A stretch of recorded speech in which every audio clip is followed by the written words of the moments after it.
and it landed violently, losing its wheels and spoiler along.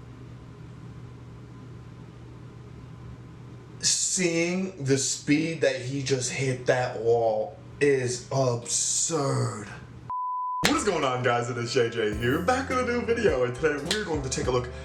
It's been a while. It's been a while since we've hit this topic. We're going to take a look at the worst F1 crashes of the last decade. Now, thinking about this video, there's a lot of context I do not have for these crashes, so I need you guys to fill me in the comments below. You guys for F1 are absolutely insane with the knowledge of the sport. Still trying to learn my way around. I actually need to go back today and read comments because you guys are unbelievable, but there is always so much information in them that I just get kind of lost. I spend like maybe an hour or two some days just reading comments going back, especially if I'm drinking. I'll go back and just read you guys because it's insane what you guys know and what you guys have seen. So we're gonna take a look at the last 10 years of the worst F1 car crashes. Obviously I want to avoid any death or any controversy, but some of these I don't know, so if we do hit any, let me know, and I can even edit them while they're on YouTube or while you're seeing this video. So if you see anything like edited out or skipped around, it's because someone's commented on it. But yeah, let's get into the video. As well, guys, you can find the original video down in the description below. Top 10 biggest F1 crashes 2010 to 2020. Buckle up, you're gonna see flying cars, explosions, shattered vehicles, and dead pilots. I'm warning you, this video contains graphic— Did they just say dead?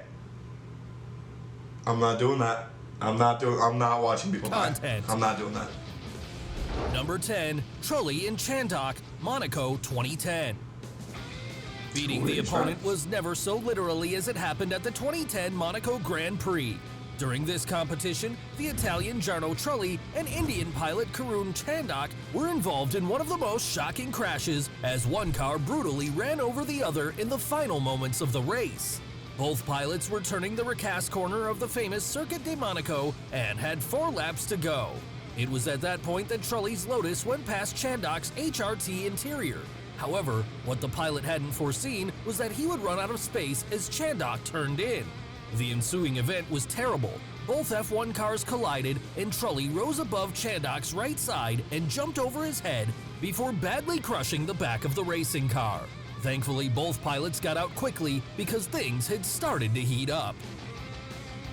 The start, Belgium 2012. Belgium 2012. Nice. Without a doubt, the most difficult moment in a Formula One race is the start, and Romain Grosjean knows it only too well.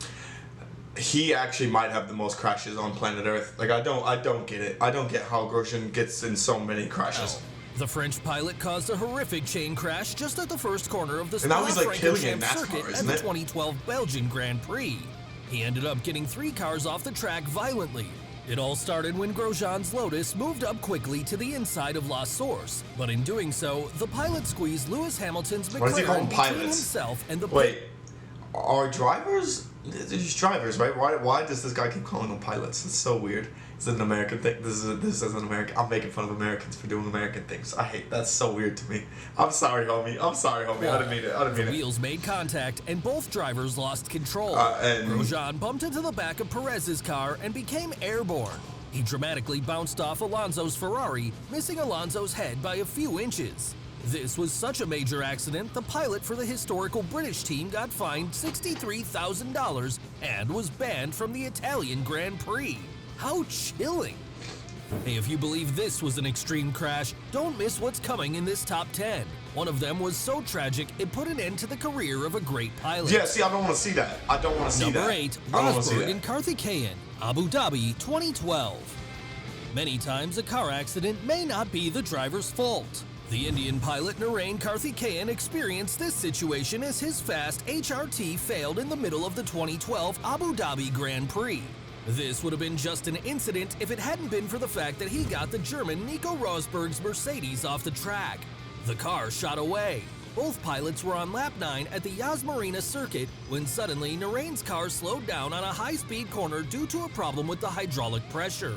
Rosberg, so essentially the hydraulic pressure in the engine died, and so Nico Rosberg was coming at him way too fast. So he was launched into the air, landing a lot of inches away noisily and crashing into the barriers. avoid him, so I just flew straight over him.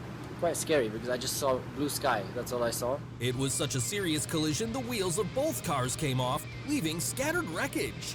But as luck would have it, both pilots walked away unscathed. That's always great to hear. That's what we need Alonso to and hear. Gutierrez, Australia 2016. Not even the Spanish racing driver and two-time world champion Fernando Alonso is saved from this turbulent top 10. He had a brush with death at the 2016 Australian Grand Prix as his McLaren crashed into the Mexican Esteban Gutierrez's Haas when approaching to turn 3 on lap 18 at the Albert Park circuit. Gutierrez was drifting gently from the middle of the track to the outside as Alonso switched positions, and the McLaren's right front wheel tagged the left rear of the Haas. Alonso's racing car immediately lost one wheel and crashed into the wall, reaching the gravel trap where he rolled over twice, bounced off the ground, and eventually stopped face down. Believe it or not, the Spaniard walked away safe and sound, but this accident scared him out of his wits. That I'm super happy and I'm alive. You know, I'm talking to you, and this is also thankful for to the FIA. Number 6, Maldonado and Gutierrez. It split his car in half, and he walked away unscathed. Fernando Alonso is the cat with 9 lives at this rate. He actually might be. Bahrain 2014. A false move on the track may mark the future of your career, as it happened to Pastor Maldonado at the 2014 Bahrain Grand Prix. After exiting his pit stop at the first corner on lap 40, Maldonado crashed into the right rear wheel of the Mexican pilot Esteban Gutierrez. Gutierrez is so As a unlucky. result, the He's Mexican caught was in sent so into a many of these somersault, crashes. bouncing off his roll hoop before coming to rest on his wheels. Luckily, no one was hurt. Indeed, Maldonado made it to the end of the race after a stop-go penalty. However, the Venezuelan Lotus driver crashed such a big disaster, he was the first pilot to be awarded 3 penalty points for a single accident, no less. The officials also decided to impose an additional 5-place grid penalty on Maldonado for the competition in China later in the same year. What a heavy blow! What a Number heavy 5, blow. Marcus Ericsson, Italy 2018. You know what? Every single crash we've seen on this list so far has involved 2 people on the track. I feel like it can only get even worse when it's one solo person. If you're crashing on it means something failed, something went miserably wrong, you lost control of the car. Like, those are the scary ones to me. There you are, Marcus Ericsson's dreadful accident. The Swedish pilot scared people to death in the first minute of the day's second practice for the 2018 Italian It was an Grand FP2 Prix. practice? No. The session had just started at the Monza circuit when his Sauber was approaching the chicane in the final stretch at 220 miles per hour, but it turned off the track because the DRS failed to close under braking. The consequence? A serious collision between Ericsson and the wall, making his car fly into the air and roll over. Of course, after seeing the racing car utterly shattered, they feared the worst, but luckily, the pilot walked away unscathed. The event was also red flagged, so all the cars had to stop to check if the circuit was totally fine to carry on with the practice. To be able to walk away from it and feel fully fit to drive today, you know, it's quite incredible. Thankfully, everything was just a fright. Number 4, Maldonado and Chilton, Pastor Monaco Maldonado, 2013. Jesus Christ, bro. Pastor Maldonado is involved in an accident once again. Yeah, This oh my pilot is the goodness. F1 crash king. But this time, Is he it really? wasn't I his mean, we've fault. taken a look at a It was video of the his. British Max Chilton's fault. The rookie pilot was driving his Marussia on lap 45 of the Monte Carlo circuit at the 2013 Monaco Grand Prix as he hit Maldonado's Williams and sent it into the tayback barriers.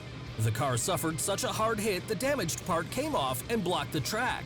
At the same time, Jules Bianchi, who was following both pilots in another Marussia, couldn't help crashing into the barrier, so Gietta Vandergaard's Carterham had to stop to avoid the wreckage. Fortunately, none of them were injured, though this situation brought out the red flag and the responsible pilot received a penalty. Number 3, Weber and Kovalainen, Europe 2010. Would you believe Mark me when I Webber? tell you this car is able to fly? Well, it did so spectacularly at the 2010 European Grand Prix. Mark Webber was driving a Red Bull at 190 miles per hour on lap 10 at the Valencia street circuit. The Australian pilot wanted to overtake the Finnish HEIKKI Kovalainen's Lotus, so in his attempt, Webber misjudged his move and made his right front wheel crash the back left of his opponent. The following occurrence was an extreme action scene. The impact launched the RBR team's car into the air upright and it landed violently, losing its wheels and spoiler along. Seeing the speed that he just hit that wall is absurd.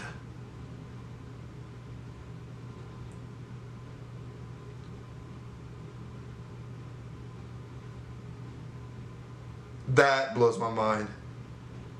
Guys, I'm not sure I want to watch the last two. I don't want to see the last two. I think we're skipping the final one. Just a heads up. Weber survived I think we are. We figured out which one it is. I'm not doing it. That's it. That's insane. Number 2, Romain Grosjean, Bahrain 2020. Oh, okay. We'll watch Grosjean's again. I've seen it like 9 video, times. This is not the first accident Romain Grosjean is involved with, but it could have been the last one. The French pilot cheated death at the 2020 Bahrain Grand Prix as his car caught on fire after crashing.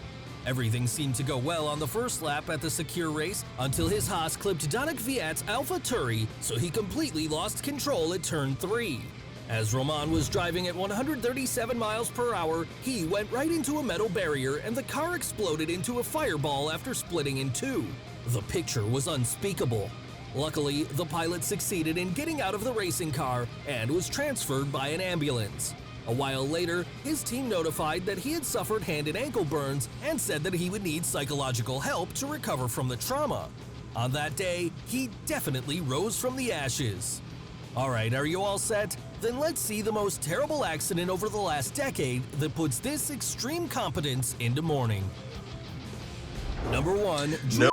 Yeah, that is where the video ends. I refuse to take a look at the Jules Bianchi incident in Japan in 2014. It is a pure respect thing. I know my boundaries. I know our boundaries with the sport. I know what we can and cannot watch. And I didn't think this one would be number 1, obviously, because I didn't think they'd actually have the balls to show it. But I'm not gonna watch it. Same way, like I haven't watched the Ayrton Senna crash. I can't be bothered. I absolutely cannot be bothered. Plus, I think it's extremely disrespectful to show it in this type of capacity to the Bianchi family. So, obviously, rest in peace, Jules Bianchi. And I will catch you guys for another video. Let me know your guys' thoughts on the 10 worst crashes of the last decade. It's been a very weird and random video. Some of those I've not seen before, which is kind of shocking because I feel like I've seen a lot of them. The Grosjean one I've seen about 9 times, but everything else, yeah. But yeah. Let me know what you guys think down in the comments below in the video. Rest in peace to Jules Bianchi, and thoughts and prayers are obviously with his family as always. But yeah, I'll catch you guys later. Peace.